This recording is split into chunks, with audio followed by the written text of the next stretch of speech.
channel.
G'day guys and welcome, my name is Michael, I'm the Dead Aussie Gamer, and welcome to Pathfinder 2nd Edition, The Ruby Phoenix, our inspired adventure that takes place before the events of the Fist of the Ruby Phoenix adventure module. Joining me today are my wonderful Patreons who support the channel and make sure that I can keep the lights on, as well as our special guest player all the way from Roll for Initiative. That is, of course, none other than the infamous, the wonderful, and amazing Ryan! Woo! Hi everyone! Hello. All right. You guys excited for this morning's session? I am. I know I am. I am very keen to see how you guys are going to get out of this rather precarious situation. But before we go into that, guys, let's do a quick shout out to none other than our sponsors for the channel. Now, in addition to, of course, our Patreons who help us keep this place running, we have a number of sponsors. Oh, actually, I should change that because, ladies and gentlemen, I have gotten an affiliate with Fantasy Grounds. So Ooh, So Fantasy yay! Grounds has Fantasy Grounds, nice. which is our VTT that we use for all of our shows, has reached out and we've got some cool stuff that is now there. So Whoa. thank you to Fantasy Grounds, which is our VTT of choice. Sirenscape for the beautiful sounds you will hear throughout the course of today's game, and Hero Forge for all the artworks you will see on stream, as well as the inspiration for many of the NPCs and characters you guys will deal with as we play this adventure. Before we go too further in, let's meet the cast and the characters that they're going to be playing, starting with none other than Sean, playing the role of Kaito, our water sorcerer. Hello! Hello. I was really confused by the mini at first, but then I forgot that I'm in disguise. So clearly the disguise is working, because it fooled Yes. you. You don't even know your own. Yeah. So Kaito is a 13-year-old elf who's actually a kitsune, looking like an elf, who just can't stop getting into trouble. Even though Tamaki might get into more trouble. I don't know. True. And speaking of trouble, of course, we are about to make it double as we head over to none other than Neil from Immersion Diversion, playing the role of Tamaki Kai, our investigator, elf, or half-elf. Half-elf. Haha. Hello, I'm the troublemaker. Yes, I played Tamaki, the ancient elf investigator, magistrate in training. Currently traveling the countryside of Tiaja from Goka in search of its masters, and also to find out more about the Oni Daimyo. And your family's connection to this ring of evil. My family. Yes, there you go. All right. Next up, of course, recently joining the group from the Temple of the Waves is none other than our lovely friend Takeshi, played by the incredible Rock Protector. G'day, Rock. Hi, everybody. So I'm playing Takeshi. He's a Gripply ranger, and he follows the way of nature. He, senses nature, and he's just like, I must follow that path. The nature's telling me. And some reason he's a peeping Tom now. Nature has told him. Nature has spoken. Behold nature in all of its beauty. And then Kanbei, like, bending over, scrubbing his... Hey, the naked body is a very natural thing that you should not be ashamed of. I'll have He you doesn't know, know. He doesn't know. he's kept anxiety. it tight. He doesn't know anxiety. He doesn't know that. He doesn't know this is wrong. He just wanted to protect his friends. That's right. So- We're apparently opening the late night version of our Ruby Phoenix stream. So there you go. And of course, last but certainly not least, to tell us about Kanbei, Ryan, my dear friend. Yeah. So yeah, Kanbei is middle-aged, a little bit of a belly, little bit of a receding hairline. Has his magic fanny pack of holding. Likes to take care of everybody, and he is on his quest. He is searching for the mythical Jade Kieran statue as a present that he promised his daughter for her birthday that is coming up relatively soon. Indeed.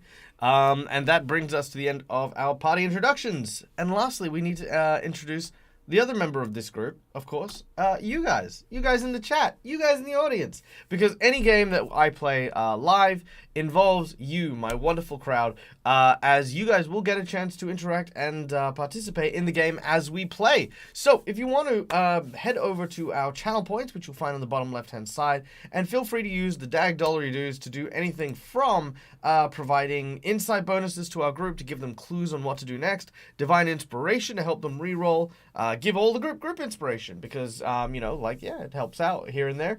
The magic bag, which we use to kind of provide very, very small, minor, hyper-specific magic items to help out with particular situations. Divine healing, wandering NPCs or bosses. These are all things that you can get simply from watching the channel as you would normally.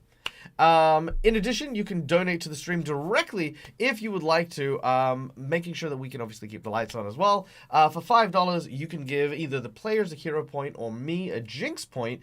These allow us to basically stave off death, petition the GM for stuff, or roll with advantage on particular rolls. For $10, I will draw a card from my random deck of plot twists. Oh god, I dropped something. There we go. Oh, no. Alright, and these plot twists, I will draw 3 of them. You will pick one, and it will just happen, because that's the nature of it. Mally, you spoil me. Thank you so much, Malakisa, for the jinx points. I will add them in just a second. But yes, in addition, for $20, you can give someone the coveted Golden 20. The Golden Nat 20, it serves as a Nat 20, because I think sometimes it's fun and exciting to drop a Nat 20 on an encounter, so there it is. Then for $50, which is the big old grand prize, we create a boss buff for an encounter that they're dealing with, or provide the group with a permanent magic item that either is on their wish list, or if the players are super keen or interested in taking a homebrew item, they can also provide them something like that. We also have a secret menu item, which is usually quite challenging, quite a big event of some variety.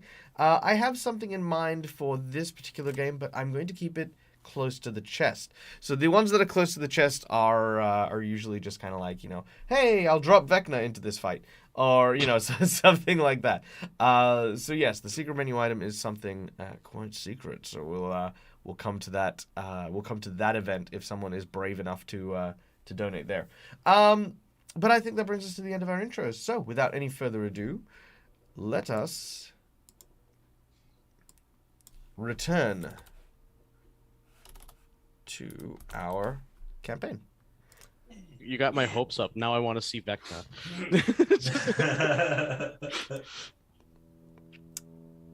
I can make it happen. My favorite BBEG.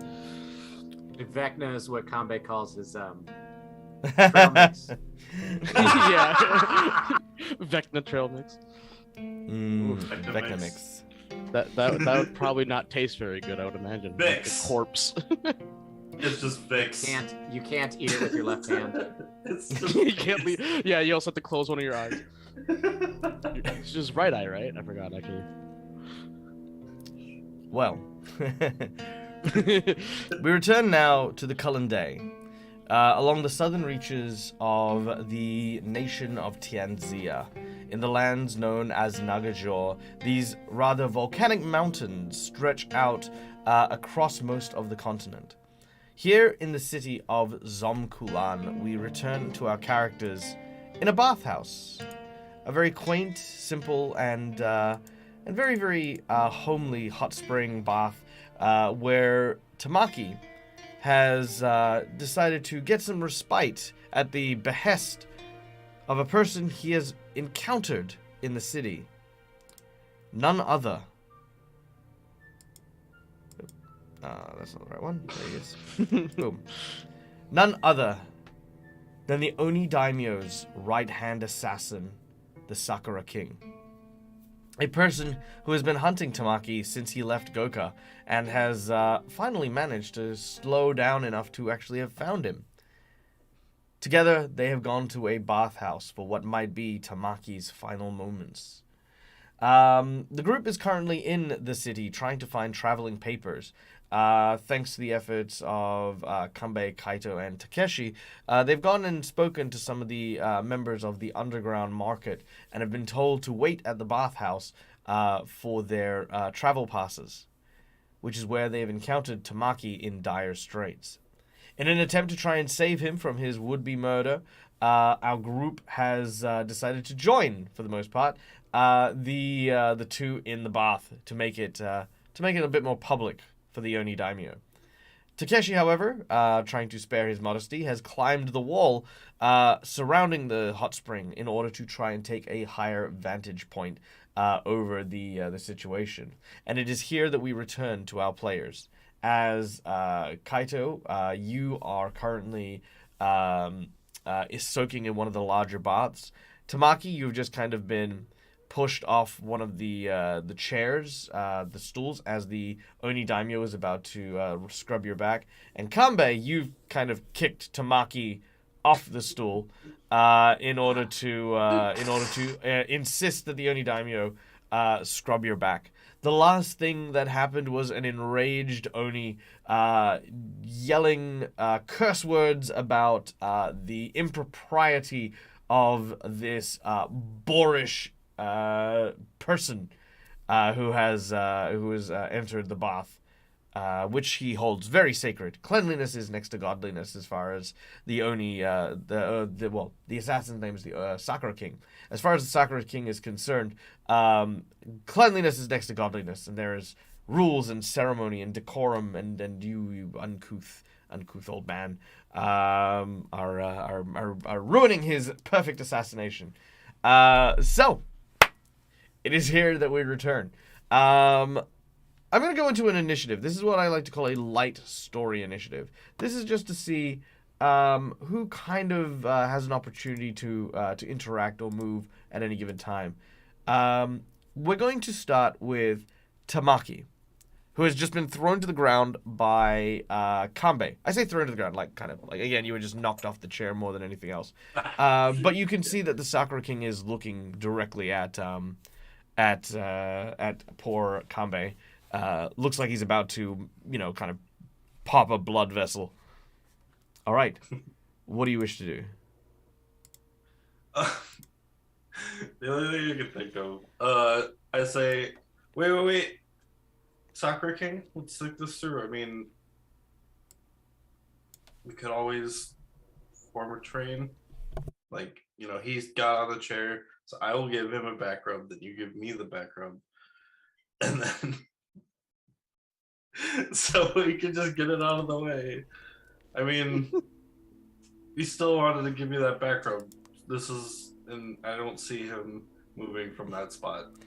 So make a diplomacy check as you petition the Sakura King to start a back scrubbing chain. It's so weird. Yeah, 19. It didn't show up. There we go, 19. All right. Oh my gosh. Okay, with the 19, yes, indeed, the Sakura King, he's actually kind of taken aback by your gentlemanly nature, to offer it to this old man. He agrees, and Tamaki, I believe in order to kind of play along with this, you kind of swiftly move in front of the old man, which of course the Sakura King doesn't say anything about because, again, that would be impolite. Well, I was gonna get behind Kanbei so that the Sakura King could. Well, the point of putting Kanbei behind there is because he's not gonna assassinate you. Okay. Yeah. Okay. So you go in front of the old man, and Kanbei sits behind that, and you are behind, and the Sakura King is now behind you. So for those of you who have just joined us or who may not know what this looks like, right now there is this tiled area, like a wooden area with like a large drain. There is a naked Tamaki, hunched over with a on a small stool, in front of a naked Kanbei who is hunched over on a stool with a scrubbing brush scrubbing Tamaki's back with some scented soaps and stuff like that. And then behind him is this 8.5-foot tall Oni who is bright red with these large branches of like pink sakura with a tiny brush scrubbing the back of Kanbei as this is currently what's going on. All right. You're welcome. Well done. That was masterfully diffused. Kanbei, I presume you want to go along with this. What's your course of course of action? Absolutely. It's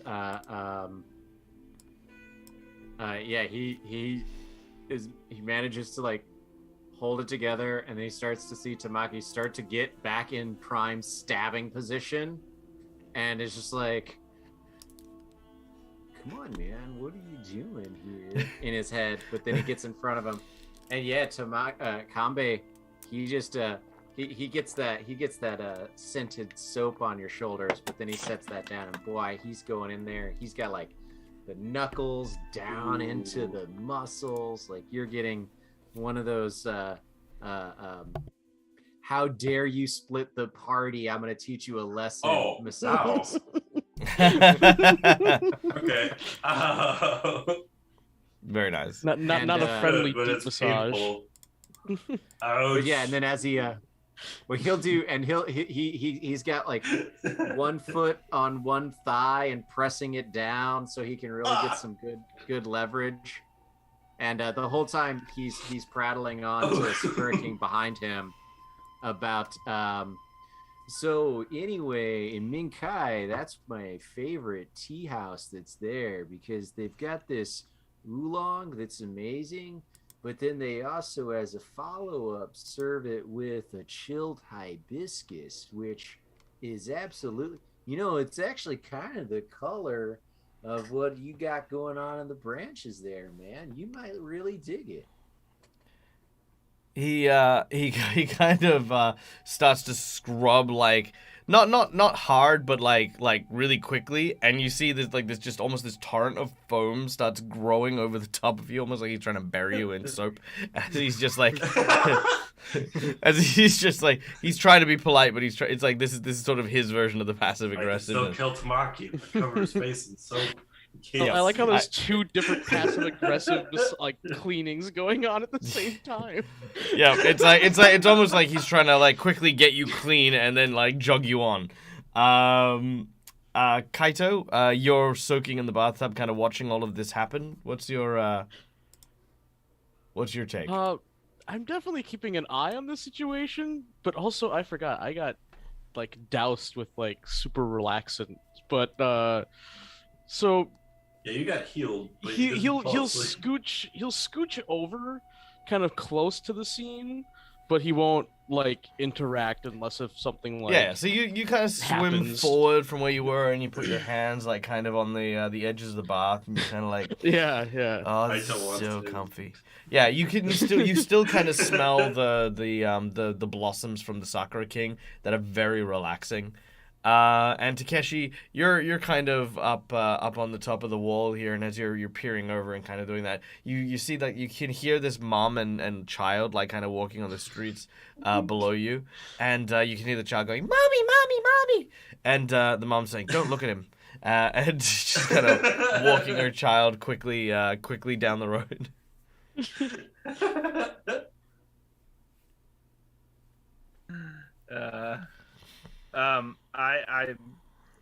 I ignore. Like I could hear him, but I'm still on the eye of my friends. Like, oh crap, should I do something? Are they in danger?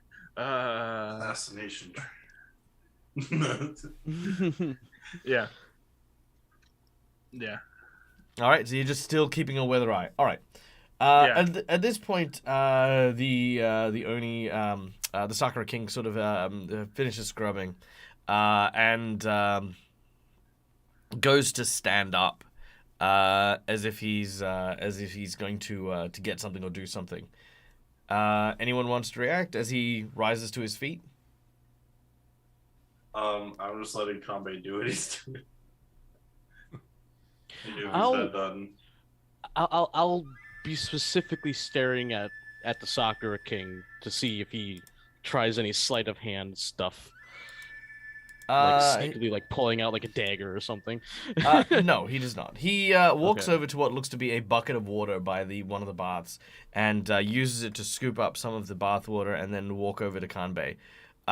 You watch as without much tact and grace, he just dumps the bucket of water to wash off all the soap. But it's literally like just this torrent of water that just whoosh all the way down. There's like a what's that, the strip tease, like the the hair back or the shower. Yeah. Flash dance. That's so Flash dance. Yeah. So as that happens, he I will say that. Yep. No, go. Okay, I'll say that once he's done with that, once he gets all that stuff, Kambe will sort of stand up and like he won't move so that he can still stay kind of between Sakura and Tamaki. And in the way that Kambe has been having these sort of ridiculous non-sweat sequiturs all night, he will say to the Sakura King, be like, man, you remind me of a guy that I met at that same tea shop. Did I tell you about my favorite tea shop in Minka? I'll tell you about it anyway. But I met him because he was doing poetry one night. You look a lot like that guy kind of did. I mean, except for the red and the flowers and the tall, but he reaches behind his back as you're talking, and as he does so, you don't see this particularly, but you watch it. But from behind Takeshi, you can see in his palm, all of these sakura blossoms sort of coalesce and form like what looks to be the blade of a tanto. It looks like he's about to stab Kambe in his face. Keep going, Kambe. Yeah, he says, so, but anyway, he turned me on to this great poet named Kitai, and I was wondering, have you read the works of Kitai? As he's about to lunge, as it were, like you can see his body kind of arcing. Takeshi, your arrow is sort of notched. He suddenly stops and says, and for the first time since Kambe has started talking, appears interested in what he has to say. He actually says, I'd rather prefer the work of Master Shiwan. Yeah, man. I mean, they're both honorable poets and warriors. I can see that. It's a really good choice, man. Yes. And he just kind of like starts to wrap a towel around him a little bit. He says, I've always found myself admiring the fact that beauty and war can grow from the same seed. You watch as Takeshi from behind the blade sort of turns into petals once again as he kind of like moves his hand again. You watch as the Sakura King turns his back and sits down on the chair, like kind of the way that you would then reverse the train for like the scrubbing purposes. As he does so, he kind of sits back down. What do you guys do? I just say, Kambe, go wash his back. And then I'm going to sit down behind Kambe and kind of leave the gap to get, Yeah, I will, as I'm fastening my towel, essentially just behind my back, do like shoo,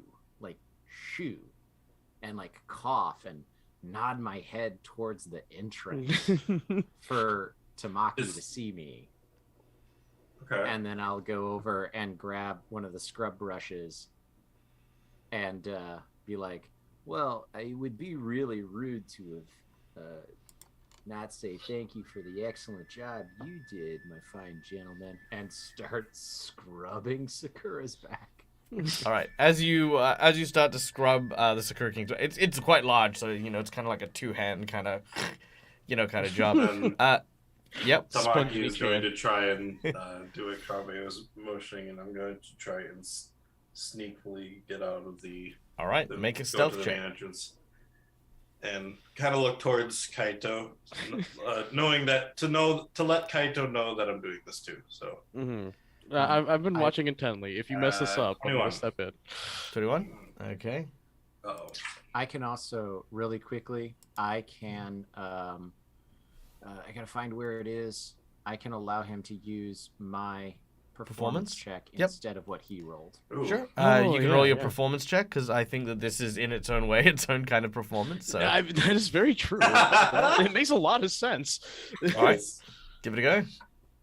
Oh, Jesus. Nope. Well, All right. Well, Kambe does have a hero point, just to FYI on that one. Oh, yeah. Yeah, this seems important. I'm gonna read you that because that was a dog shit roll. All right, hero point it is. Done. It's better. 24. There All we right, go. so your Yeah, stealth I'll check take is that. considered to be 24. All right. Mhm. Oh, I'm gonna give him a disadvantage just because he is distracted at the moment. okay. All right. Oh, Because he is distracted by Kanbei's, sort of like back rub and stuff like that, he does not notice Tamaki secreting away from behind him. Between the foam and the sounds of Kanbei's incessant storytelling, Tamaki, you managed to make your way into the clothing area where all of the where you've Okay. put all of your clothing and belongings and stuff. before I would have left, I would look to Kaito quick, and I'd just be like, I'm gonna motion like I'm gathering. Hey, where my are you stuff. going, Tamaki? No. Yeah. So I'm gonna go. Basically, what I'm gonna do as I head out, I'm gonna grab my stuff, Mm-hmm. and I'm also gonna look for Kaito and Kanbei stuff. Yeah, it's Like not too breaks hard to out, I find. can Like run there's back only into the room there's and- only 5 things here, and really, it's the one that's just not covered in like petals and leaves and stuff like that. So you're pretty confident that these are their this is their stuff. Actually, after grabbing their stuff, I'm gonna see if I can see if the Sakura King has anything here too. Yeah. So the Sakura King has some very very fancy silken robes. The Sakura King has well, it's basically like a jade, what do you call it? It's like a travel pass, but it's given by like emperors and shoguns and stuff like that. Ooh. I think you're saying Jade Kieran at first. I'm like, holy crap. No, no, he does not have the jade killer. You do look for it though, after hearing Kanbei's story, but he does not have the jade Kieran. What he does have is a small note in his personage. It is sealed by the symbol of the Daimyo King, which says only a few short sentences. Retrieve the artifact from the Chakuka temple. Hand it off to the Sunflower Samurai. Return to your task of killing the youngest Kai. Oh, sorry, the youngest Tamaki. As My brother. yes, well, after killing you. Okay. Yeah. So they're going after you and your youngest brother. Yep. So that is the note. It's very short, very very succinct, as it were. But then it has the wax seal of the Oni Daimyo there. Can I, because with the stuff I have in the writing set, I'm gonna copy down the note, and just so I don't forget it. Sure. Very well. You make a copy of the note. Okay. And then I just stick it in my writing set, like portfolio, whatever, where I keep my Sure. writings. Sure. No problem. All right. Cool. A couple of minutes go past, and I think at this point, Kaito, do you do anything, or are you just still chilling out? I will look impatient and turn to Kanbei. I'm like, hey, are you sure that this is the right spot? I mean, the guy hasn't met us here yet, and we kind of need to like get our traveling papers. Like, and we're kind of done cleaning. Like, I think we went to the wrong place. Kanbei will sort of take a bucket and wash the suds off and be like, well, man, I guess if your person you're looking for isn't in the place where you are, then the best place to go is to some place that you're not. It's very wise, man. Let's go look in the one across the hallway. As you say this, the Sakura King kind of thanks you for scrubbing his back, and he looks around and notices that Tamaki's missing. He doesn't fly into a rage or anything like that, but he does seem to be agitated very quickly. He begins to look around and he says, strange. I wonder where my friend went. I should probably go and find him.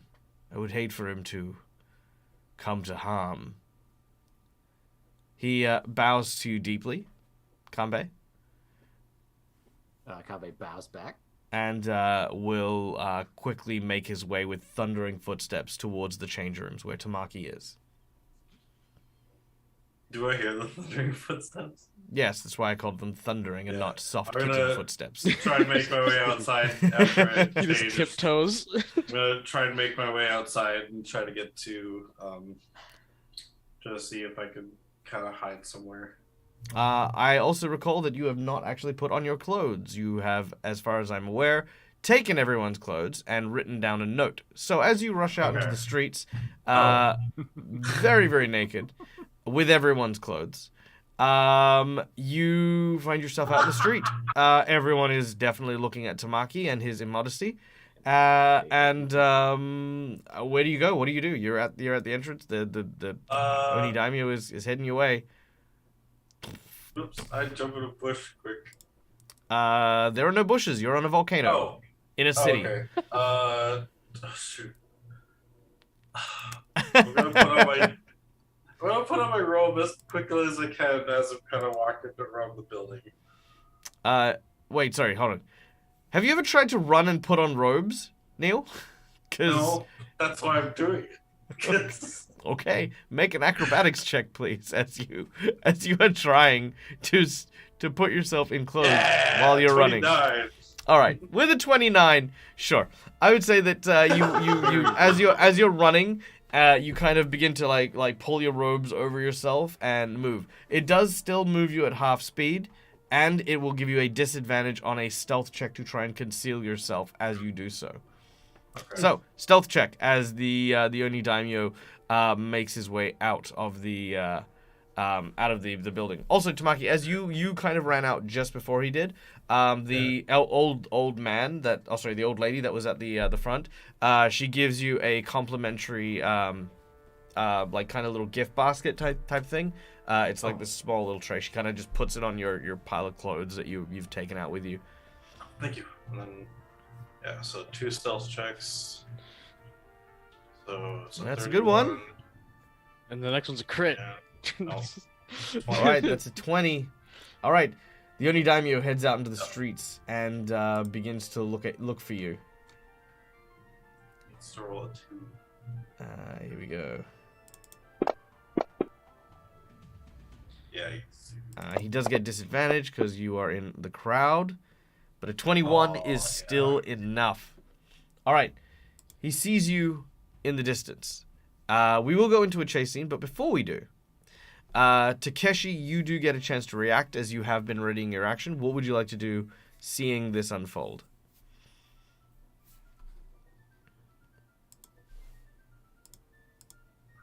Stuff. Oops. Just select You some did. stuff.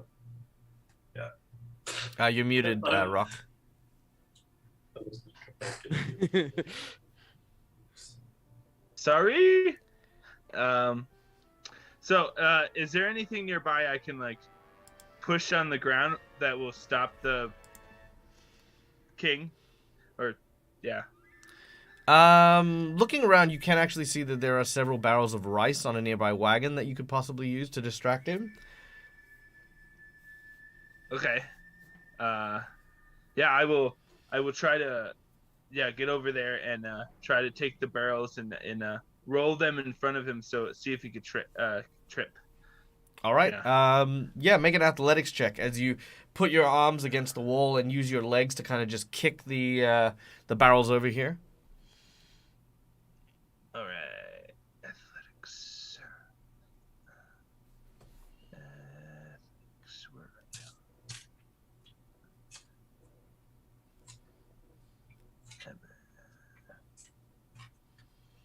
Where is it? It should be Oh, at there the. it is. Yep. I thought it should be under. I found it.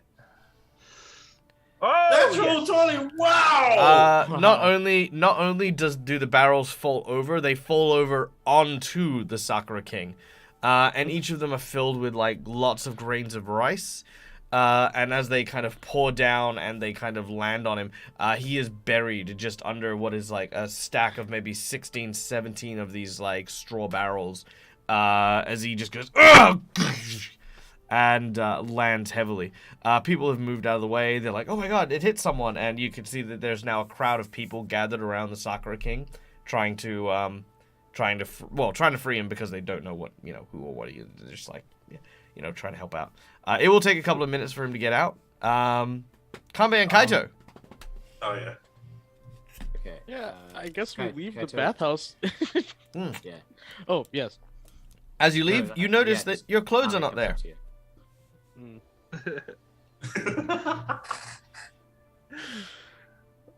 I mean, like, we have to. All right, let's go find. Let's just go find him, and maybe he grabbed our stuff for us. But I mean, we got to make sure that Sakura doesn't get to him first, right? Mm-hmm. Well, he wasn't dried off. I looked for the wet footprints, and I just follow wet footprints. All right. As you rush out, the proprietor of the hot springs stops you, as you are naked and have no clothes with you. He offers to give you some rudimentary bathrobes, to help protect your modesty. He complains about the other guy who ran out naked. Yeah, I think he took our stuff, so thank you for that. Well, I'm really sorry about that. Here, please take these for complimentary. Also, if you want, we can, these robes are just special service for us, but they do cost a little bit. They're 2 silver apiece. Yeah, I dropped on 2 silver. Kanbei No, you don't have your clothes, Kaito. produces 3 silvers Oh, yeah. from someplace. I forgot. Since our stuff was stolen, we can come back and pay you back. He knows exactly what's kind of gone on. But as he hands you the complimentary gift basket, you notice that there are 3 travel passes inside of it as well. Mm-hmm. Hey man, we're definitely gonna pay you back. We appreciate that. He says you better run. The guy who stole your clothes is probably getting away while we speak. All right, thanks. Have a good day. All right. All right, you guys rush out and immediately see, like, again, this huge mound of rice barrels and rice grain just spilled out on the floor with people trying to help pull stuff out. Okay, so Sakura he's buried underneath that stuff, and it looks like it's gonna take, you said, a couple of minutes. Yeah. Okay, do I see Tamaki? Perception check. Target number is 20. I'm also gonna look for Takeshi too. Takeshi, you can see he is on the roof up there, and yeah, Kanbei, no problem. You see Tamaki like kind of like tying his belt around his waist, sort of strapping up his. I'm gonna rush towards Tamaki, and then we're in a city. This is like the commercial district. I just want to find. I'm trying to find a alleyway between two like stalls. Oh, not a problem. Easy enough to find a small alleyway. So I rush over to that, and I just be like, all right, guys, you just gotta like keep a lookout, but don't disturb me, but just make sure that nobody touches me or messes me for like exactly 1 minute, man. And he rummages through his stuff, and he pulls out a piece of like a 5-inch square piece of canvas and string, and he starts like tying it together and muttering and doing all of that kind of stuff. All right. And I cast Nighty Night, which will create a 20-foot on each side, 10-foot high cabin. But I am going to, as I'm casting the spell, I'm going to style it to look like an closed out of business food stall. Very well. I'm gonna let you make a bluff or deception check, just as a means of like seeing how well this disguise kind of looks. Oh well. Can I aid him with that because I'm good at disguising? How would you aid him? Like, It's a spell, so With- if you with, mess like, with the- me, I'm gonna lose the spell. oh, okay, yeah, never mind then. All right. A 22, not a problem. Okay, so yeah, you create this kind of rundown little laundromat and inn that you kind of create a storefront from as the spell as you kind of tie up this this parchment. You watch as this almost circular door kind of appears first, and then just sort of opens up wide. And as it does, you hear the sounds of like the bell. You know, you hear when you go into a supermarket, like the bing sort of happening as wooden slats suddenly start manifesting and create this very very slanted roofed cabin with of course the laundromat stall kind of reception at the front.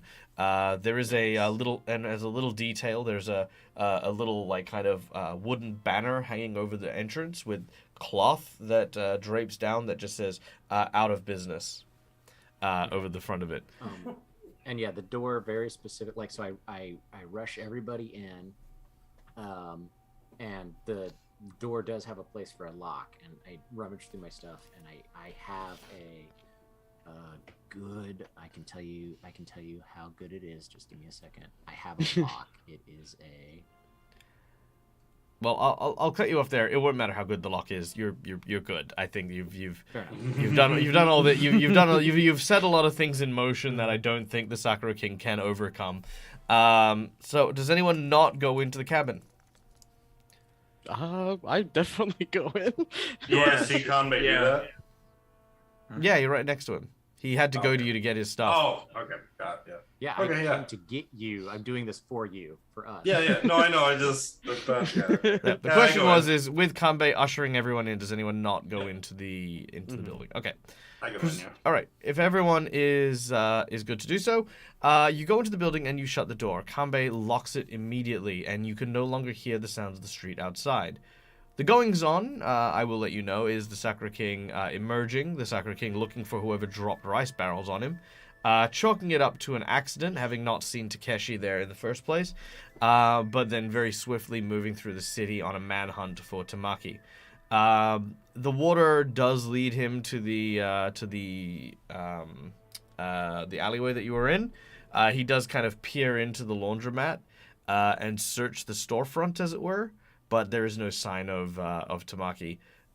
You hear kind of a rattle on the door, but seeing as it's locked, he kind of goes, "Oh well, if it's locked, then he can't have gone this way," and will continue to move on and search the city. The scene goes quiet as the Sakura King makes his distance. I release my held breath. It's like,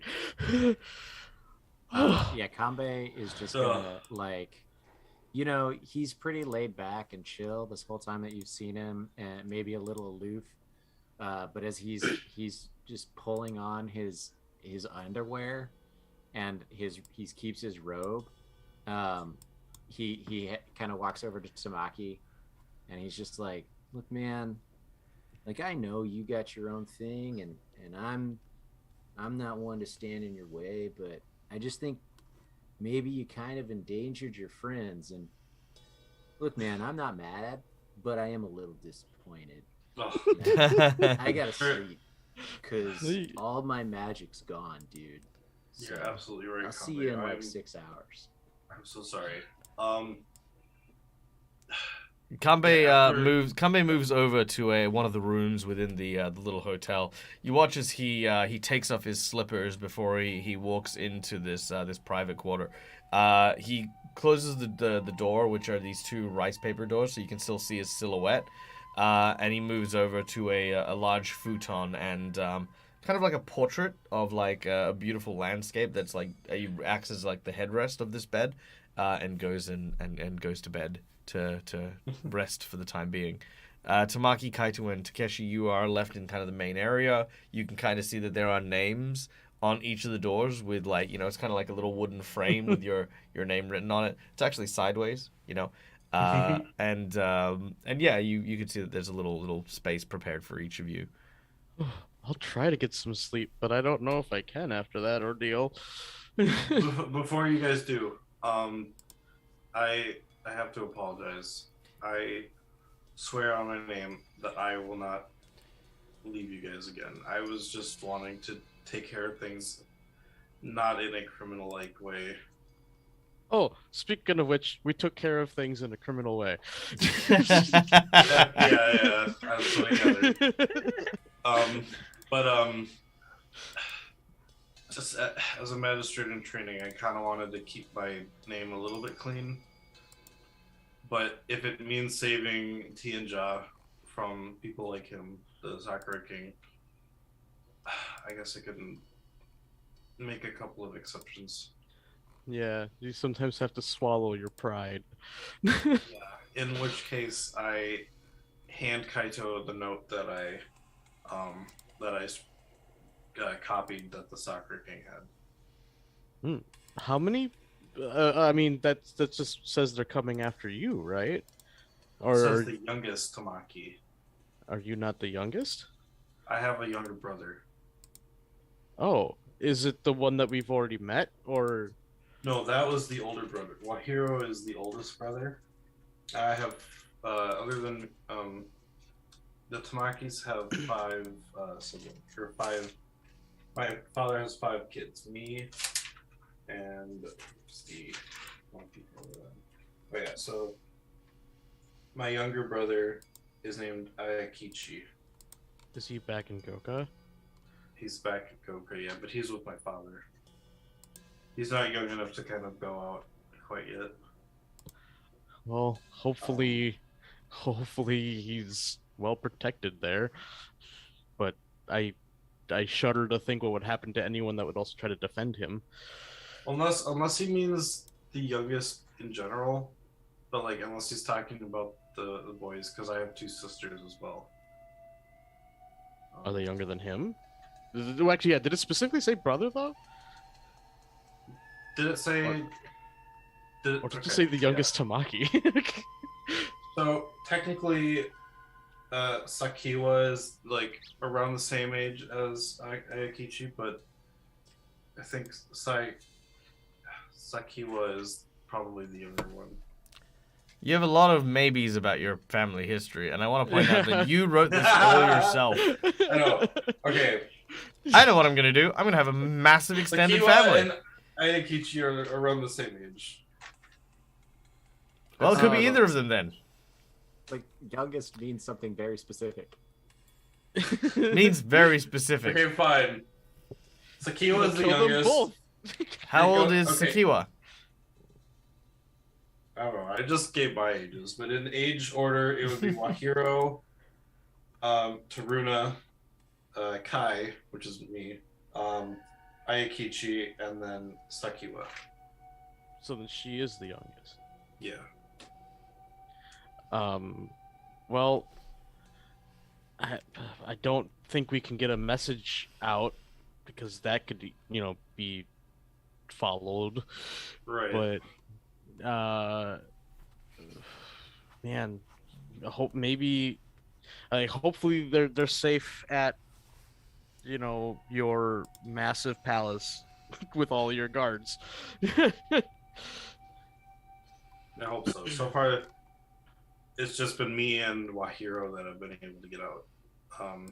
And then Yamashiro, the guard of the Shinshin Gumis, that's who I saw him when we were in the town of what was the name of that town again where we met the boxer girl? That was It was right Nanzu. before we went Nanzu, yeah.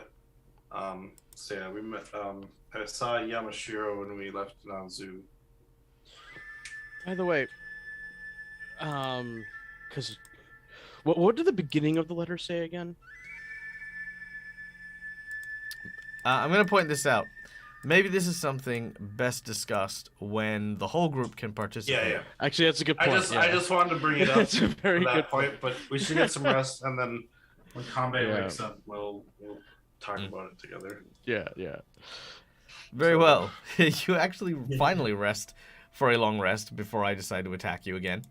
And as you do so, the next morning, unless there's any restriction to this, Kambe and Takeshi, you are explained the discussion that happened the previous night about the missive that came from the Sakura King, and how it mentioned going after the youngest of the Tamaki clan.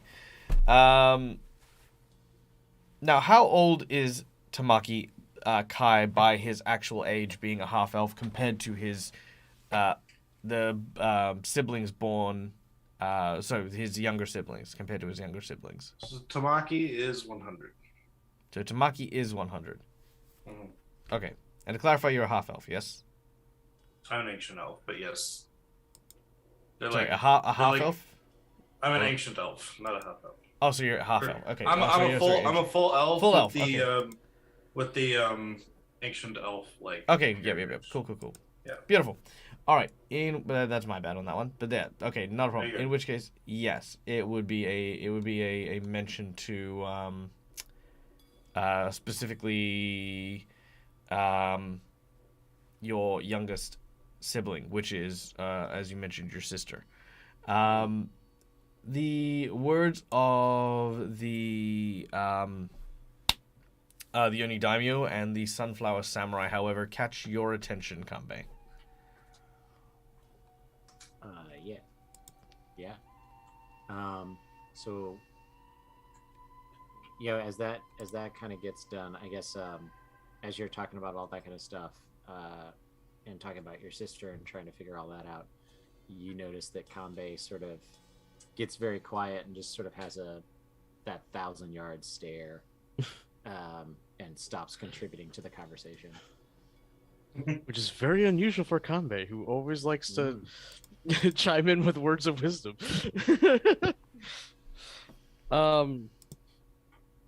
Yeah, noticing that, I will speak up and just be like, is something wrong? Like, I'm surprised you haven't said anything about this. No, I'm sorry, man. I just when you found me with all of the like baboon guys, and they were really mad because they thought that I was trying to steal something of theirs. Mm-hmm.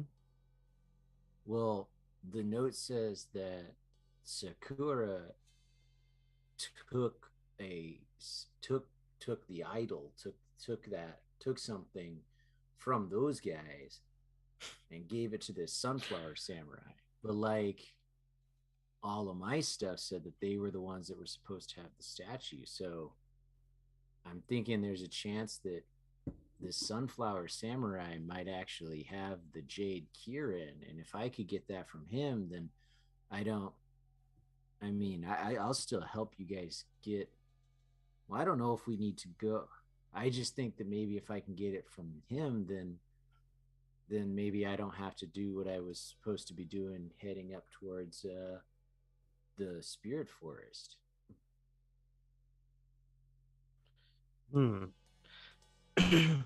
I mean, how do we look for him though? Like, if you said that, the idol might be in the spirit forest, then what if he's going there too? I mean, I don't know. That could be. That was just what I overheard, like, as maybe the next best place to go. Like, I just thought that might be it, because of the children's stories. But if this is real from the Secure King's own hand, that it's this sunflower samurai, then, I mean, real samurai are pretty notable. I wonder if we'd be able to find something out just asking around for a little bit. It's a pretty big city, but or we could continue to head to Minkai and see if anybody from there has heard about him. Yeah, I mean, I don't see why we couldn't ask around here, and if we don't find anything else out, go to Minkai and ask around there. That would make sense. Do I know? Hey, Michael, does being from Minkai, does Kanbei know if the specific term of samurai as that sort of noble warrior class or Ronin or a fallen samurai, is it more likely that I'd get information from Minkai as opposed to here? Excellent question. So, the samurai are a well-known and well-established group of honorable warriors who serve the various masters of Minkai. They also serve the magistrates from around. So the Tamaki family actually do have an order of samurai who do serve their family.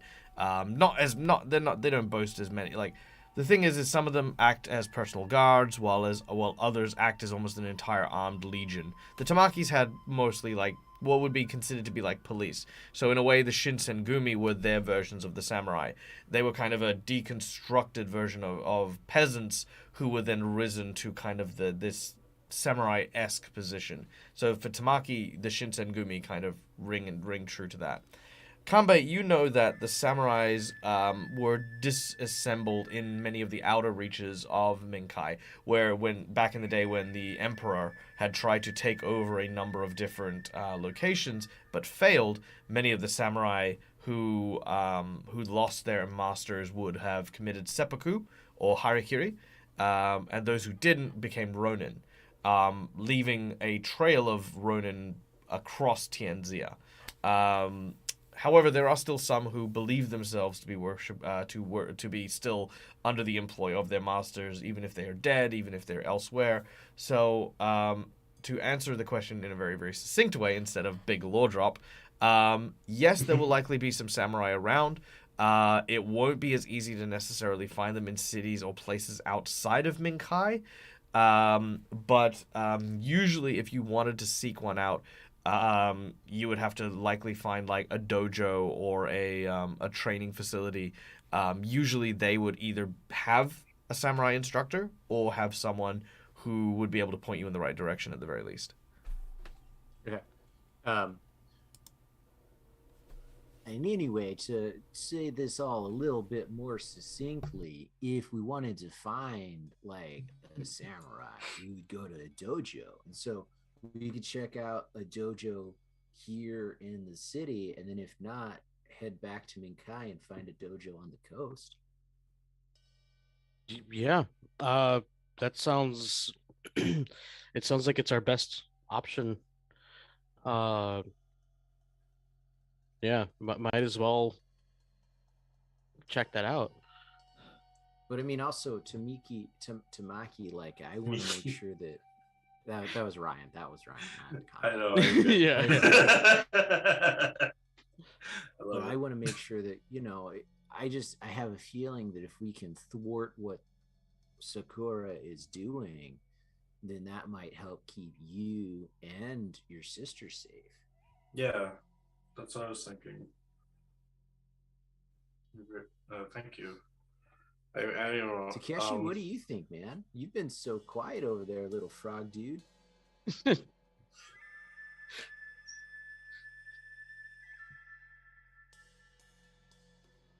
Yeah. I don't know. I'm just following you guys right now. I have no. Yes, it does. If you're finding the samurai, I feel like, what do you call it? Dojos? What are dojos? They're like It's like places to it's train. like a training. Yeah. Oh, cool.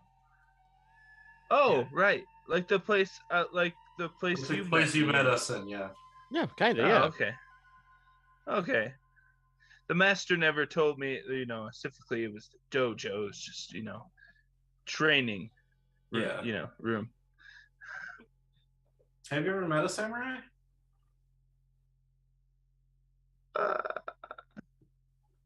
Yes. Yes, on my travels, I have met a few samurai.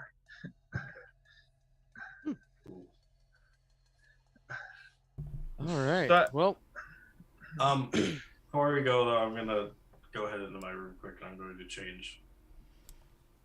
And, This is the next morning, so presumably you've already changed. Okay, gotcha.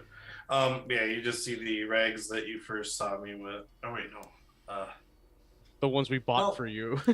Yeah, the ones you guys bought for me, but also I kind of took the ponytail that was out of my hair, so now it's kind of like kind of cover my ears a bit, you know, because I've got longer hair. It's just kind of curled up in a like ponytail normally. So Oh, I get to be a dad.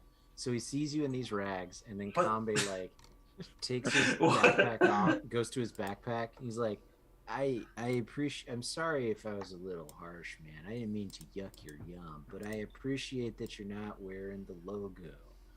But I mean, and he pulls out. I have multiple changes of clothes. He pulls out like a nicer jacket, like a nicer jacket, and he puts that on you and like Oh, smooths the lapels down and like kind of pushes your hair back over one shoulder. He's like, Maybe "Here she- you go, man." Maybe we should give him a mask, or something to cover his face. actually, technically, if it's a new day, I never mind. I haven't made that yet. You also see the Bakazori, the pair of sandals, sort of flip flop out with some tea for everyone in the morning. He could make tea. Thanks, little guy. He pours you out a cup and then like kind of leaves it there for you. He bows. And then walks and then does the whole like kind of like the traditional Japanese wife, like walks backwards out of the room, bows down, and then like slides the door as he leaves your tea.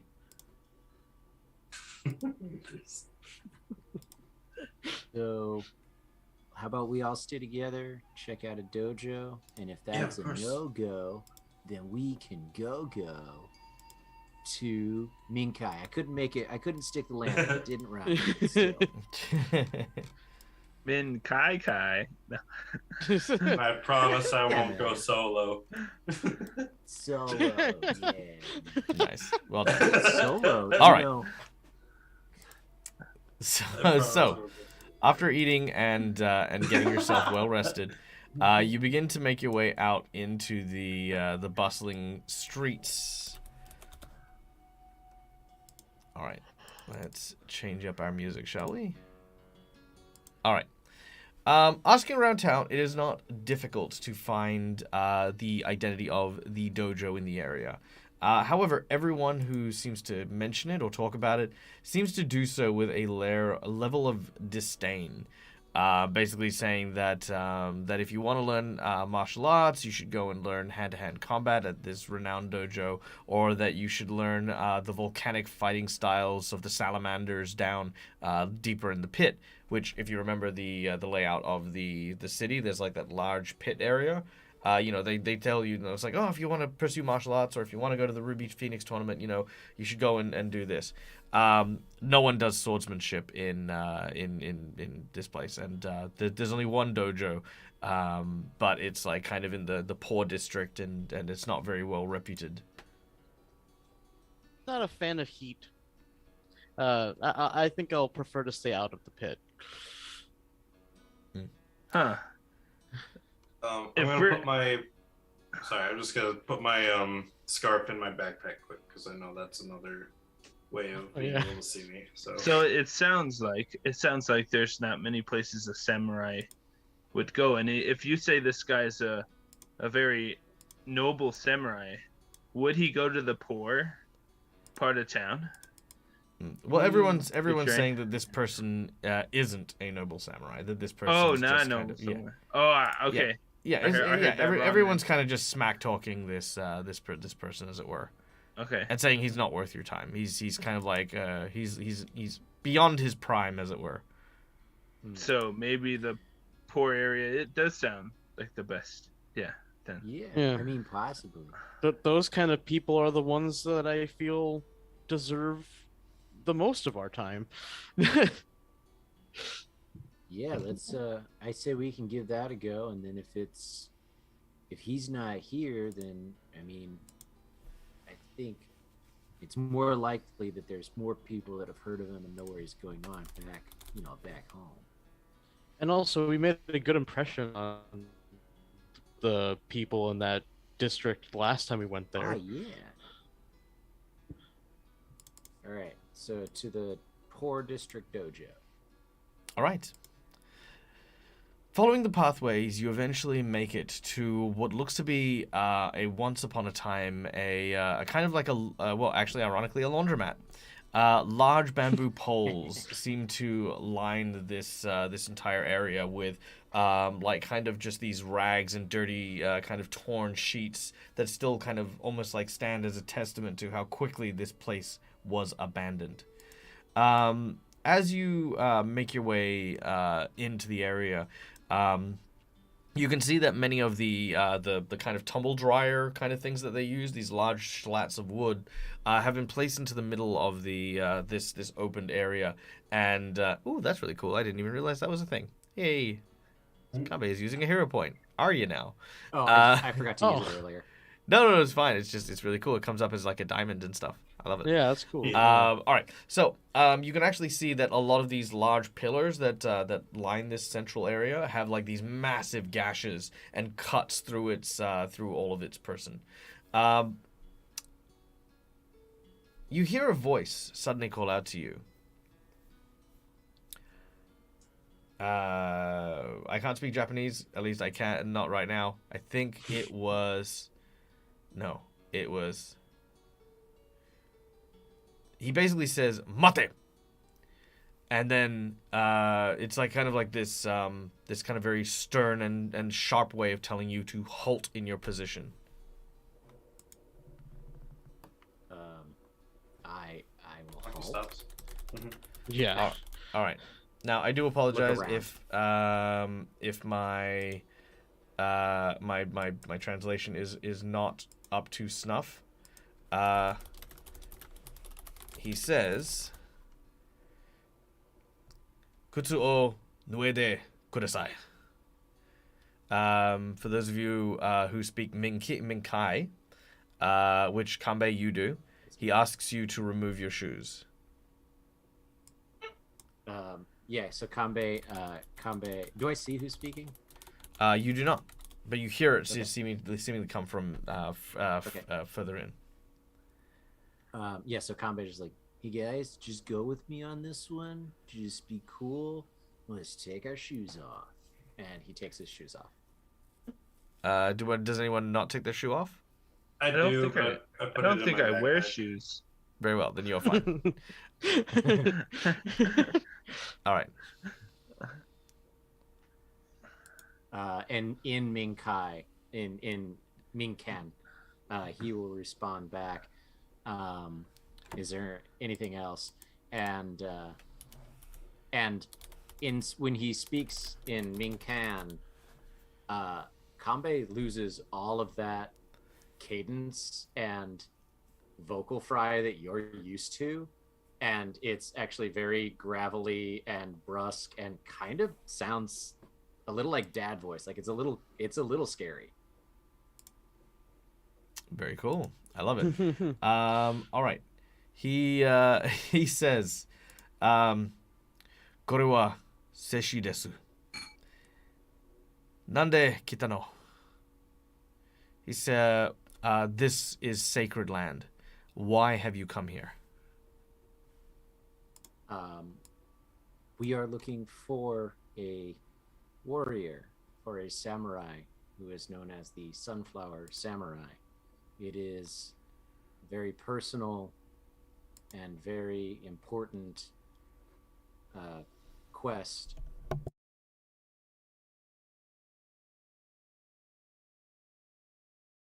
He takes a moment. With, Do you and grateful. all right? Do you approach? Like, do you go in? He'll stay where he is actually until he is sort of invited to enter in more. This is usually the decorum. Is like once you've taken off your shoes, you are welcome to enter. Okay. All right. So then, yeah, he will enter as he is as he is speaking.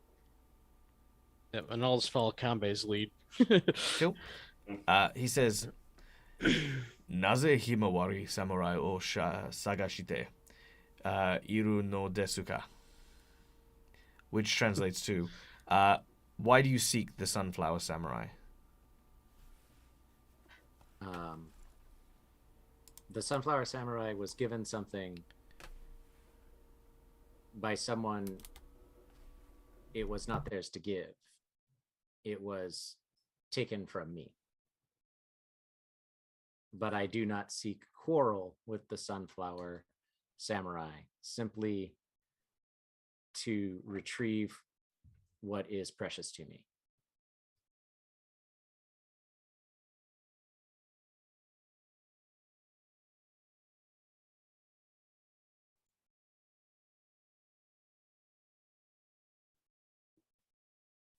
All right. He then says, Kare ga anata ni tote kichona mono o mote iru nara, sore wanaku nate imasu. This immediately kind of digs deep into you as he says, if he has what is precious to you, then it is gone.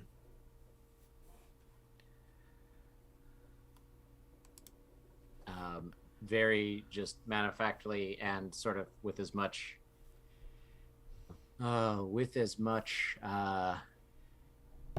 hate doing this. Sorry, my brain's just a little fried tonight. With as much intimidation skill check thrown in on it for that he's got. Well,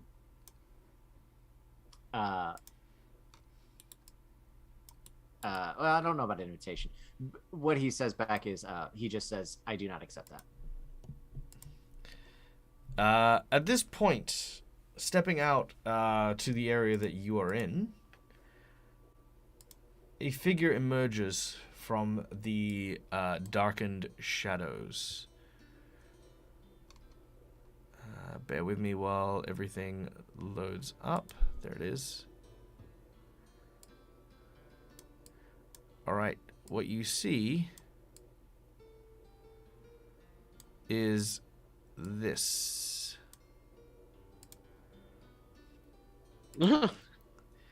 A green-skinned goblin with a brown beard, like just kind of covering the tuft of covering the bottom of his chin like a tuft of fur, wearing a hodgepodge of various pieces of samurai armor.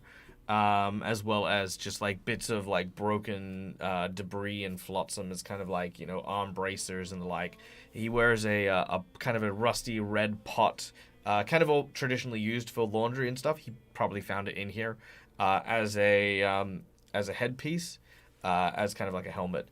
But by his side, you can actually see quite a good quality tanto, a short, in Japanese culture, there are 3 swords traditionally used by the samurai: the katana, the wakizashi, and the tanto.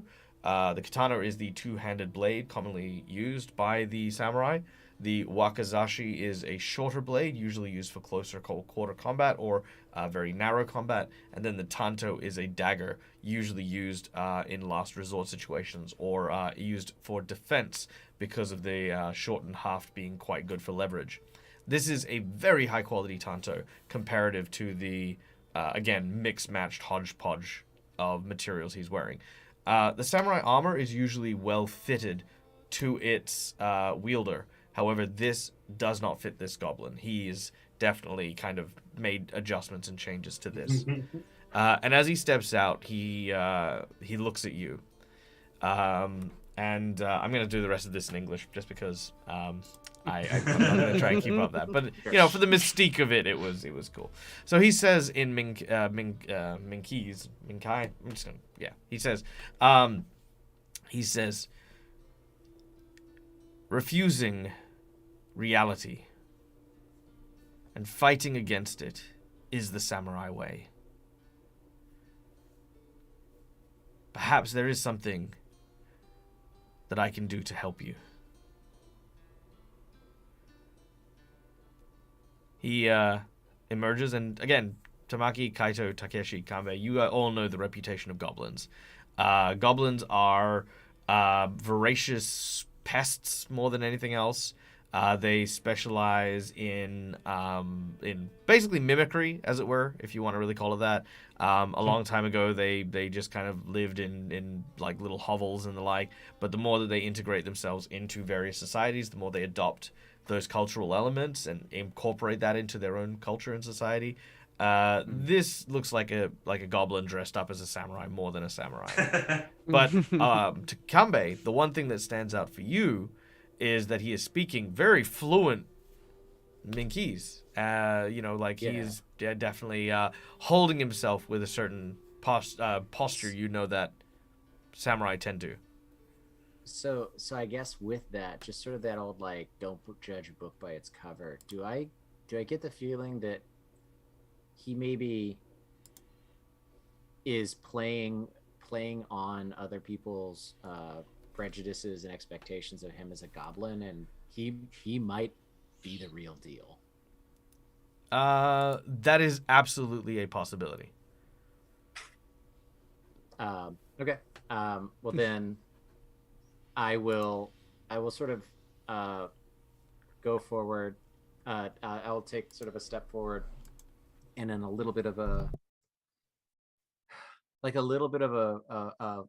flourish of showing respect, but also issuing a challenge or showing that a position of strength, kind of like when you see like old samurai duels and stuff like that. Kind of presents himself that way, and he actually takes that big bamboo flute of his out from his sash and lays it on the ground in front of him, and says, I would like to know how it is that you can help, and I greatly accept any help that you could give. He steps forward. He says, I am Kata, and the sunflower samurai that you seek is not a stranger to me. He was the one who killed my daimyo. You see, long ago, our daimyo set sights upon the lands across the channels of the Naikang Bay. We were deployed to Zahui and tried our hardest to establish a new fortress there. We had heard words that river raiders from Minata had planned a pirate invasion of the seas south of Minkai, and we were sent as a bastion to stand against them. Our eyes were fixated on the sea, and we didn't see the threat from the mainland. There were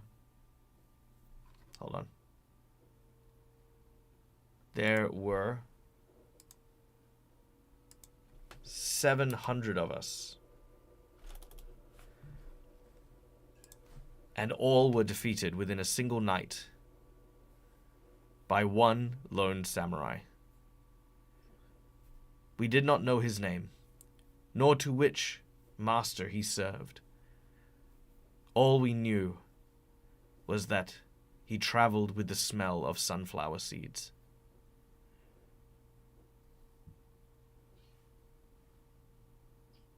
Whoa.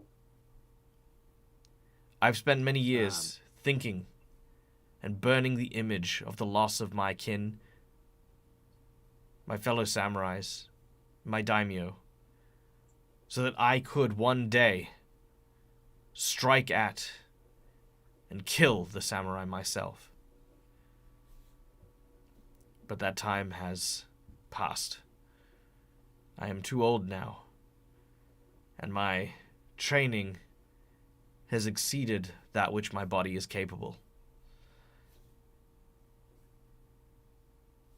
I can tell you what I know of the Sunflower Samurai. He is as habitual as the flower itself, turning towards the sun. He serves the goddess of the sun and will always visit the temples to pay respects to the sun god. I hoped that, like how he had attacked in my home, I would attack in his.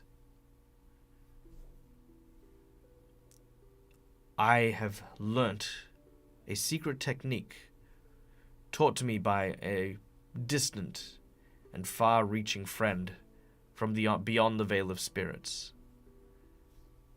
It is called the Blade of the Lunar Wolf. I believe it to be the only way to fight against the Sun Sword that the Sunflower Samurai uses.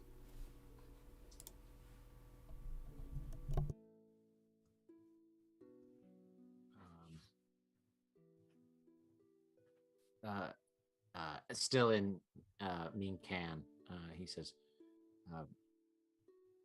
even if you are too old, even if you feel you are too old to face him, perhaps the 5 of us together are more than he could withstand. He comes forward even further out of the light, and you notice that one of his legs has been replaced with a kind of like a bar stool leg. He says, I hear the spirit of a warrior in you. But no, I know that the time for me is coming to a close. I opened this dojo not to try and make money or to try and teach any style that I had to pass on, but I wish to find the one warrior that might be able to avenge my daimyo. Only they are who I will help.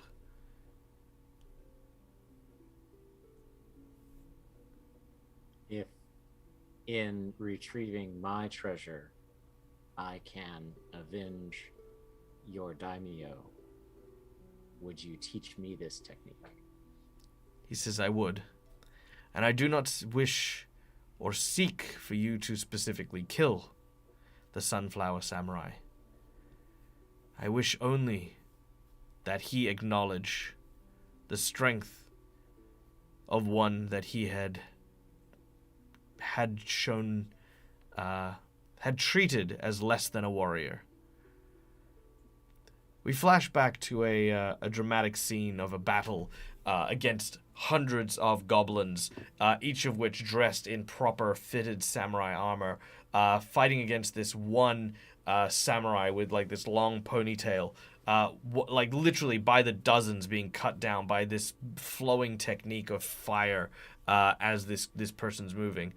You see that one of the legs of the goblin gets chopped off as he falls to the ground, his sword just out of reach. Standing at the foot of this samurai, you can see like blood trailing down from the wound where that you can see of the scar on his nose, blood trickling down from it. He looks up at this samurai who has pointed his flaming blade in his direction. The goblin closes his eyes, preparing for his honorable death, only to open them and find himself alone surrounded by the dead of his comrades, not even considered worthy enough to finish. His eyes kind of return back to this point, and he says, I want him to know the pain given by someone that he wasn't strong enough to kill.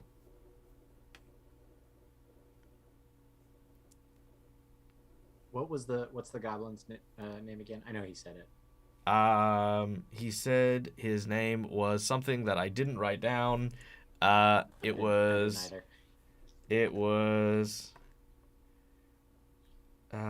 think it was.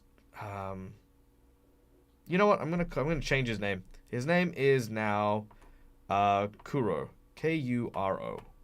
Oh, nice. There we go. Done. If someone in chat remembers it, let me know and I'll change it back. But otherwise, it's Kuro for now on. All right. He is willing to teach you. Do you have a sword? All right. When Kuro the goblin asks him for the sword in order to learn it, because is Kuro teaching me using the Tanto? No, it's his Tanto. No. I was saying, he's using his Tanto to teach yeah. that Yes, he's he is. fighting with? So Kanbei actually, I picture them like sitting samurai style back and forth as they talk to that. He reaches over and he takes his big long wooden flute and he plays like a very sad song on it, and then he breaks the flute on his knee, and when he takes the back 2/3 of the flute off, it is a masterfully made wakizashi. Ooh. Wow. Nice. Short That's sword. cool. I'm not gonna lie, that flute was a lot bigger than I thought it was. It wasn't a penny whistle. Yeah, no, I kind of imagine like the bansuri. I thought it was like one of the kind of like the wood whistles. But no, this is cool. I think Two. like the bamboo Yeah. flute from Like- Kill Bill. Yeah. Oh, I, sure. I'm seeing that now. All right. Yeah, So yeah. as you draw forth your wakizashi, he is going to teach you now. I have 2 rules for this. Number 1 is you can spend a couple of in-game days to learn this skill properly, which will accelerate how fast the skill develops as you level up. Or you could attempt to rush this, which of course will have different impacts on the game. It means you will learn the basics of it, but ultimately you will need to perfect the art as you continue your adventure. He tells you that to be trained in its full mastery will take you 2 months. However, he can teach you everything about the first stance or first stanza in a week. But if you wish to be put on the right track, he can do it today, as in you will take the rest of the day to learn this. Is it possible? I need Michael. You got to tell me if this is possible. Yeah. So one of the things that what I can do is one of my spells is I have named it montage, but it is the spell in the book is the Song of Marching, which allows to double your pace for I can do it for up to 4 hours. Is there a way of sort of using this spell as the training montage to help Gonna out need a this I will give you- montage. Given it's about a You week become worth, ahead I would on say the how many challenges. times can you cast this spell? I can cast it once and maintain it for 4 hours, but then I am immune to it for a day. Okay. I will get you to roll a percentage. I will say that there is a 10% chance we'll allow you to montage from a day's training to make it a week's training. All right. I think that's a good thing because that's more about the quality of your training as it goes. During the rest of the day, while we're calculating this, Takeshi, Kaito, and Tamaki, you're of course welcome to train as well, learning the swordsmanship style. Or alternatively, you are welcome to explore and go and look around the town and do other things if that is also what you would like to do. How do I roll percentage, by the way? Shift? Right click on the D10 on the bottom of the screen, and then there's a little percentage marker there. Percentile. Saying to both Takeshi and Kaito, how would you like to do? Because I kind of want to make some money. That was on Yeah. my mind as well. I need to. I think I can make more powerful, more potent potions and equipment, but I need to go buy the recipes in order to do so. So I need to do that, and I have none. And with the amount of travel that we have left in front of us, we're gonna need money. All right. The three of you Yeah. put your heads together to try and figure out a way to gain money. Unfortunately, Kanbei, even though you got an 8%, in my house, in my rules, it's always higher favors the party, lower favors the GM. So unfortunately, the values you were looking for were somewhere between 90 to 100. Um, Come on, all yeah, right. I know. I was looking at that and I was seeing your facial expression. I'm like, oh no, that's super bad. But that's fine. The important thing to remember is though, however, you will still get to train in the first of the stances. Now, for those of you who are fans of the channel who may know, this is actually the style of Katai and Ukyo, two characters from my Saturday table. So the style that he is teaching you is basically a style that symbolizes the different phases of the moon. So the first style that he is trying to teach you is known as the Crescent Moon Strike. The Crescent Moon Strike, if perfected, which will take you a week to perfect, so you will need to in-game, practice and yada yada yada, will allow you to launch a melee attack at a range to a creature in a straight line. So basically, it's like firing an arrow almost, but you get to use your melee strike. The range starts at 30 foot, but as you perfect the strike, it can actually go up to 120 foot. But then there's other techniques for the different phases of the moon. So there is the quarter moon strike, the full moon, and then the no moon stance, which is the final form, as it were. So it'll evolve as you go through. So right now, you have the basis of this style. Are you currently trained in using your katana? Oh, your wakizashi, sorry. Yes. Okay. I will allow you to add a +1 to your attack on all of your attacks made with this, with your wakizashi from your training. And that will then evolve into the Crescent Moon Strike, and then if you keep training, it'll upgrade to the others as you learn those techniques. These are the style of this particular form is to actually use the reflections in your movements. So at all points during the arc of which you would strike, you would be reflecting either the sun or the moonlight into the eyes of the opponent, creating almost like this blinding, dazzling gleam as you move and strike. It's all about knowing the angles and using them to your advantage, which is what's going to give you your bonus to your attack. Nice. All right, Takeshi, Kaito, Tamaki. What are our suggestions? What are our plans for making money on this day? Go. Well, actually, for the first day, because now that I know we're going to be... You're only there for here one a day. week, No, you're only there for a day. Yeah, he's just gonna need Oh. to spend a week during travel training. Yeah. So you're there for a week. You're okay. there for a day. Well, how do you want to make money today? So, go. we could... Well, there was the fighting pits you were talking about. You want to go to the fighting pits by yourself? No, not by myself. I'll bring it up to Kaito and Takeshi. Okay. We could make money together doing that. Otherwise, I could try making some potions and such, and then no, that takes way too long. Also, I kind of like the idea of the fighting pits now that you bring them up. Those could be very lucrative. that'll give us some training as well. Well, combat training. Oh, I don't intend on fighting. Oh, okay. Oh, They you can be don't watch. lucrative in a different sense. Oh. Takeshi, do you have anything to throw literally to throw into the ring here? As long as you Yeah. win Tamaki, it could be lucrative. As long as I What- win. Well, I mean, look, you can either sign up as a group or you can sign up individually. I would recommend if you were going to do this to sign up as a group. That's true. Yeah, that's a good point. Would you like to sign up for the pit fights? I mean, again, by the time Kambe is done, you could always sign up for a pit fight this evening. And yeah, it could be quite lucrative.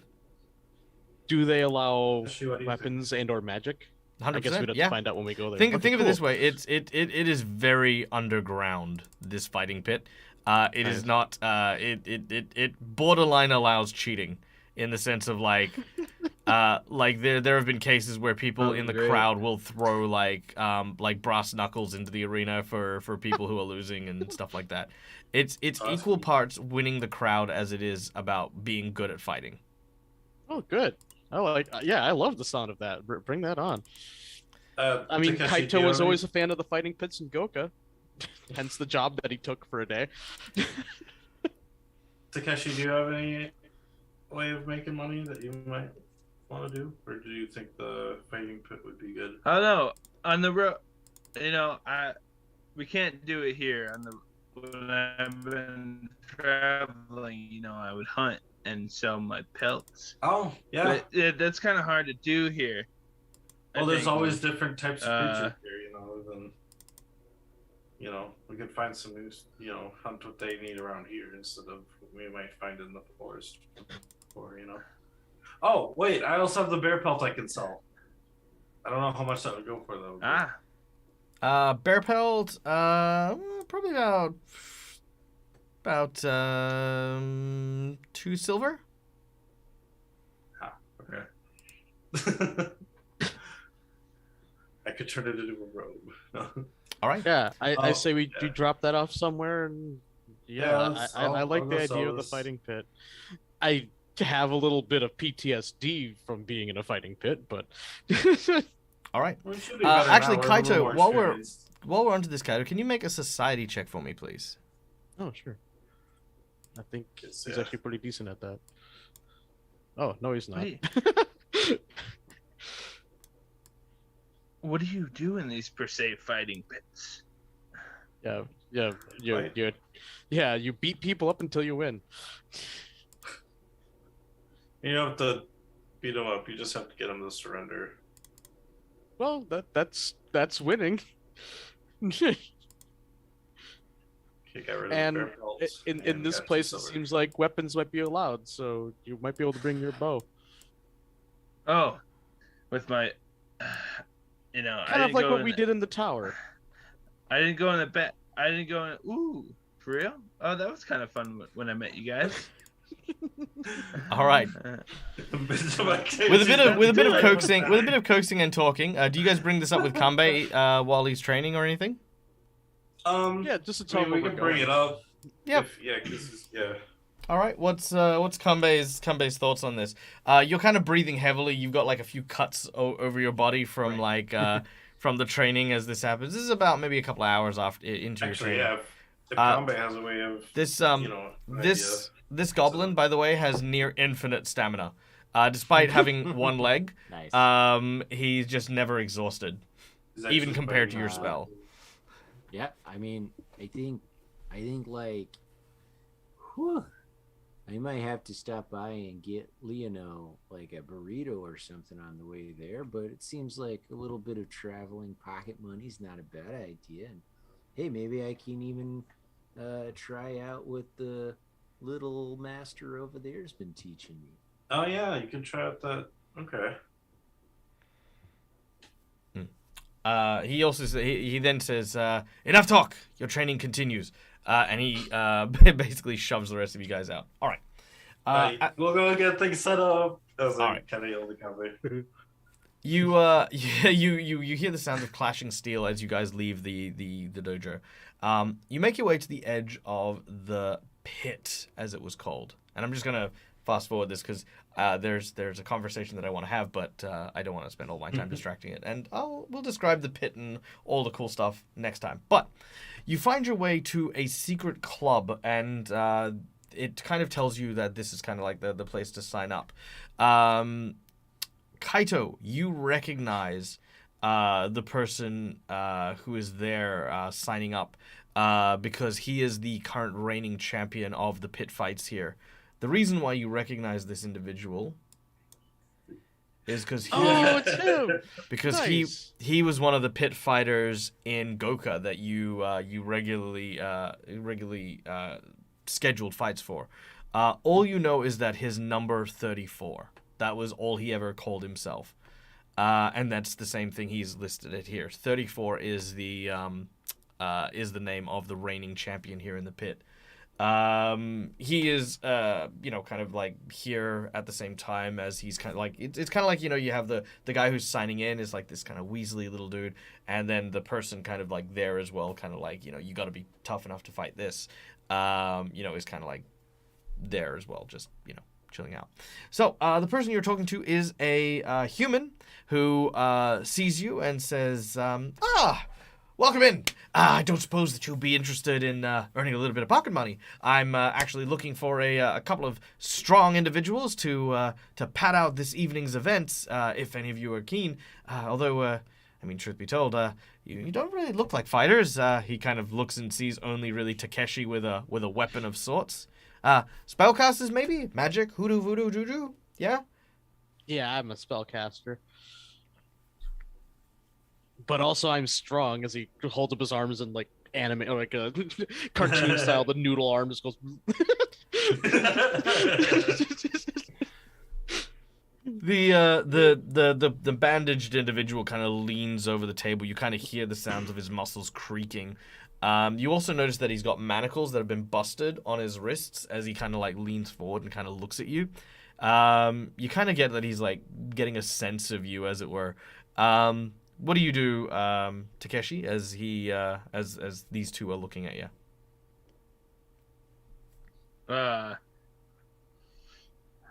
These guys are good fighters. I know. I've fought with them with a couple of battles. Trust me.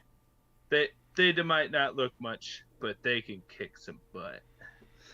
You know, the kind of wheedly bookkeeper kind of looks up at the fighter.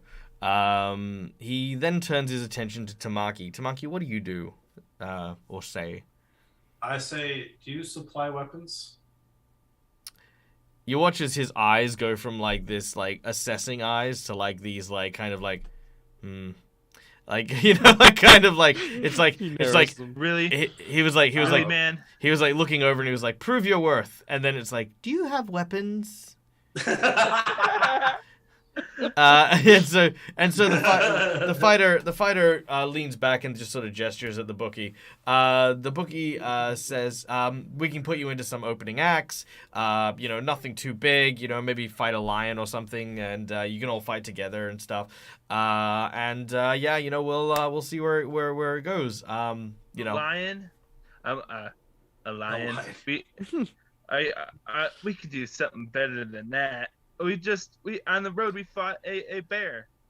He's like, yeah, they're champ. Look, start with the lion, and then we'll see if we can up your challenge, and then maybe throw you a few extra coins this way. A fight with a lion is gonna give you 10 silver pieces. You know, but obviously you got to provide your own weapons. He says, looking at Tamaki, you know, there's an insurance policy for your next of kin. So even if you all die, that money is going to go to your relatives. But yeah, we can put you on the docket if you want. Yeah, and then I also pull out I like create some water and like juggle it, and it's like I'll put on a good show for you too. The bookie kind of looks at the champ, and the champ kind of looks at the bookie, and it's just, yeah, okay. Thanks. And they, Yeah, like, you can see that there's two columns in his books. One's like marked in red, and one's marked in like blue. You've been put into the red category, as the other's like. And that is where we're going to end today's session, with you guys having signed up for the fights with you guys. You could see Kanbei is like kind of battling and learning and sort of growing ever stronger with this fighting style that is being taught to him by this goblin. Now, in addition to this, Kanbei, I would like to invite you to name your sword. You don't have to do it right now, because obviously we're in the midst of things. But a sword's name is about reputation. And one thing that the goblin does tell you is that a piece of metal is not the way of a samurai. Your sword is your soul. It is your partner. It is the person. It is the one who stands with you at the moment where you are bravest to take on a challenge, and your weakest moment before you pass. It is closer to you than any lover will be, and you need to give it a name. So he's going to invite you to do that, which, you know, we'll find out what that is next week, because, you know, we'll give you some time there to really chew on some cool names and stuff like that. Takeshi, the champ has taken an interest in you, But the other two are they're kind of, I don't know, they've put you down as clowns. Like one of you juggles and the other person doesn't carry their own weapon. They're just like, yeah, these guys are like rodeo clowns. We're gonna put them in the bin with a lion and just let them run around for a while and then like go on to the real events. But I guess we'll see what happens next week when we return, and hopefully have earned a little bit of cashola to take us on the journey to Minkai. Thank you so much to everyone who came and joined us this morning. Thank you to my wonderful players. I hope you guys had a good time. I hope you guys are excited for the next wee chapter that we've got lined up. What am I doing next? What am I doing next? What am I doing next? Today is Saturday. We've got hopefully Strange Aeons. Hopefully we have Strange Aeons on Saturday. Fingers crossed. It's kind of taken on a curse of its own where everyone's not available, but fingers crossed we'll be there for that. Sunday, I will be playing on Quincy's Tavern. Yeah! So I'll be on Quincy's Tavern, where we're doing a series called Oops Old Cats. So we're all playing cats.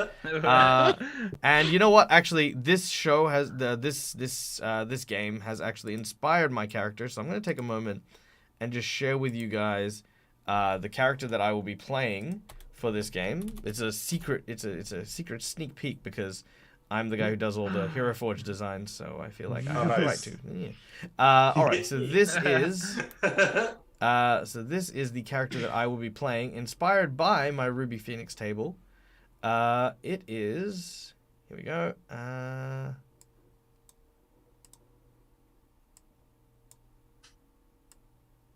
All right, here we go. This is my character. Oh, nice.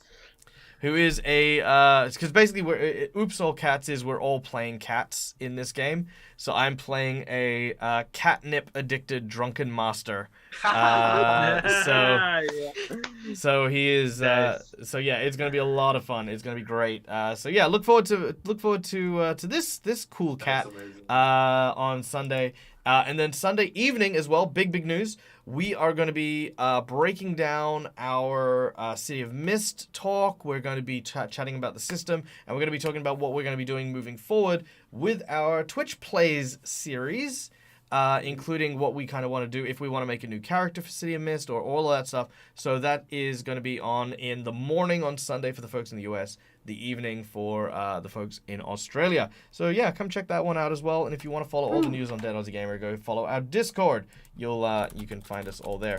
Meanwhile, however, we'll give another quick shout out to our sponsors: Hero Forge for the wonderful artworks, Sirenscape for the beautiful soundtracks, Fantasy Grounds for our VTT of choice, and of course, my wonderful players. Look at these guys. You can find both Sean and Neil over on Immersion Diversion channels. You can find Rock Protector over on Rock Protector. And you can follow the Roll for Initiative crew over on all of their really cool social medias. I highly recommend them, guys. Seriously, some of the best insight into not only the reviews of materials that seem to be coming out from a number of different systems, but also great GMing tips, great advice on like people who... Like, here's the thing. There are so many videos out there in the world right now which are videos about like, this is how you GM. But that's not what we need. We have those videos. If you really want to get into some really interesting aspects of like, here are some things you may encounter while you're at the GM's table. Here are some interesting ways that you can take an old and tired idea and give it new life. If you want to see stuff like that, please go and follow Roll for Initiative over on YouTube. Follow them on Facebook, follow them on Twitter, follow them on all the places because, yeah, these guys are, like, between Ryan and Dawn, I'd like to say that they know everything about being good role players and being good GMs. It's great to see them doing cool stuff. Thank you, Daggerwork. Aw, thank you. All right. Yay! Yes, and I say this with no means of modesty because like, yeah, look, I love Ryan and Dawn. I think they're some of the most talented people I know. And I'm unashamed to declare this. Declare! Right now, however, we are now going to go and raid. Who are we going to go and raid? Okay. And then once we go raid, I'm going to go and look for my new computer because God freaking damn. Like, my computer is... Yeah, so that's going to be a lot of fun. Sweet! You got your stuff? I got about halfway, which is still good enough. You know what I mean? Okay, you know what? So my Twitch is acting really slow, so I'm just gonna use my phone to tell me who is live. Let's see who is live. Critical Role is live. Juju the Watcher, the Viva the VLDL guys. Ooh, Lord Gazumba's alive. Oh yeah. Let's see. Oh, Matthew Perkins. Let's go love on Matt. I love Matt. Matt's amazing. All right, Matthew Perkins it is. All right, so for those of you who don't know, Matthew Perkins is another very prolific individual. Please go check out Matthew Perkins GM on YouTube, and especially if you like what he is up to. He is currently doing a reading of some D&D materials, and hush hush tones. We might be doing something with Matt very soon. So go send all the love, throw all the raid emotes, throw all the heart emotes. I want him not to be able to read his chat for a while. And guys, until we meet again, as always, from me to you, game hard or die trying. Bye. Right. Bye, guys. Bye.